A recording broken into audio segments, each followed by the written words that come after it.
عموماً ہم لوگ یہ بات سنتے ہیں جب کسی سے کہا جاتا ہے کہ بھئی اس کی غیبت نہیں کرو، اس کی برائی نہیں کرو، یہ گناہ ہے کبیرہ ہے، اس کی شریعت اجازت نہیں دیتی، تو سامنے والا آگے سے جواب میں کہتا ہے کہ یہ تو میں اس کے منہ پہ بھی کہہ سکتا ہوں، میرے سامنے آئے گا میں اس کو تب بھی کہہ دوں گا۔ تو یہ بات ہمیں معلوم ہونی چاہیے کہ جہاں غیبت کرنا یہ گناہ کبیرہ ہے،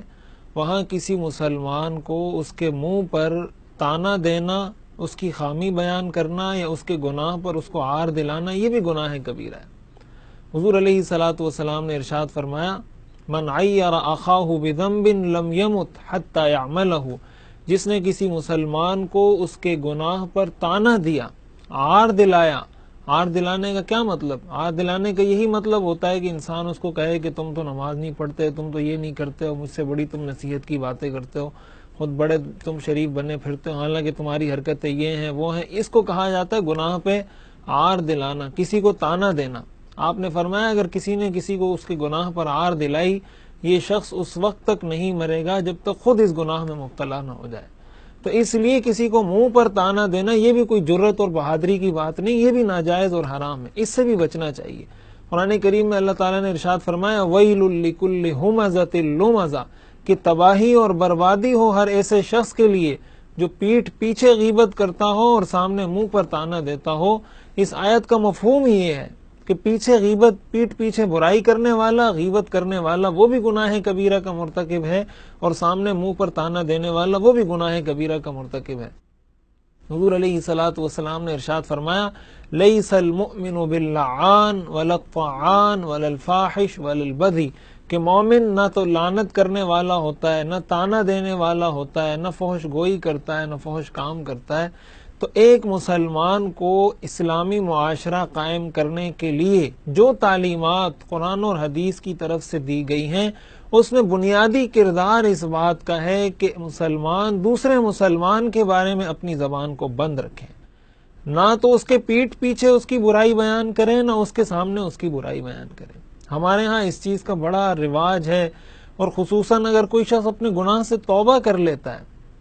اس کے کسی ایسے گناہ پر اس کو عار دلانا جس سے وہ توبہ کر چکا ہے، یہ تو بہت ہی خطرناک ہے۔ اس لیے کہ حدیث شریف میں فرمایا گیا التائب من الذنب کمن لا ذنب لہ، گناہ سے توبہ کرنے والا ایسا ہے گویا اس نے گناہ کیا ہی نہیں۔ قرآن کریم میں اللہ تعالیٰ نے ارشاد فرمایا الا من تاب وآمن وعمل عملا صالحا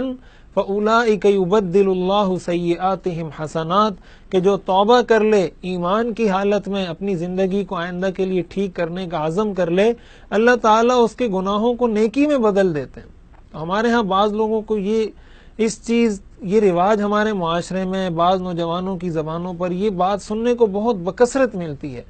کہ کسی کو اس چیز کا طعنہ دیا جاتا ہے کہ 10 سال پہلے تک تو یہ کرتا رہا، ابھی تک خود نمازیں نہیں پڑھتا تھا، ابھی تک یہ کرتا تھا، اور ابھی ہمارے سامنے بڑا صوفی بنا ہوا ہے۔ تو یہ وہ چیزیں ہیں جس کی شریعت اجازت نہیں دیتی، اور یہی چیز میاں بیوی کے درمیان ہو، اولاد اور والدین کے درمیان ہو، بہن بھائیوں کے درمیان ہو، پڑوسیوں کے درمیان ہو، رشتہ داروں کے درمیان ہو، ہمارے ہاں تعلقات کی کشیدگی کی بہت بڑی وجہ اور بہت بڑا سبب وہ اس گناہ میں مبتلا ہونا ہے۔ اگر بیوی شوہر کو اس کی غلطیوں پر طعنے دینا چھوڑ دے، اور شوہر بیوی کو اس کی غلطیوں پر طعنے دینا چھوڑ دے،